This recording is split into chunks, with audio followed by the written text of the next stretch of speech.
God na pinangunahan ng Northern Police District Search and Rescue Team ang pagbibigay ng tulong, paghahatid ng libreng sakay at seguridad sa pamamahagi ng disaster kits mula sa Valenzuela City.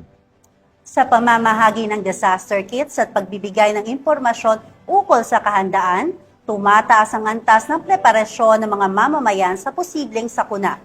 Ito ay nag-aambag sa matatag na komunidad na kayang harapin ng mga emergency.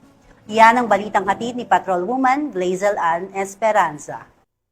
Nagbigay ng tulong, seguridad at libreng sakay ang Northern Police District Search and Rescue Team sa isinagawang pamamahagi ng mga disaster kits sa iba't ibang evacuation center sa Valenzuela City.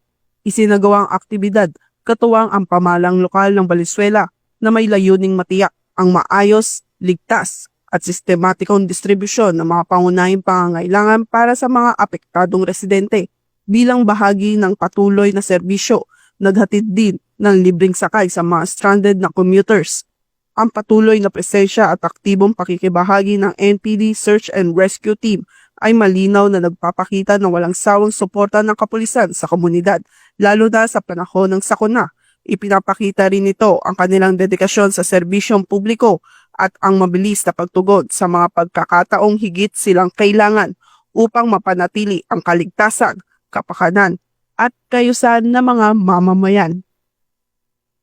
Mula rito sa Northern Police District, ako po ang inyong PNN correspondent, Patrolwoman Blazel Ann Esperanza, alagad ng batas, tagataguyod ng Balitang Pulis.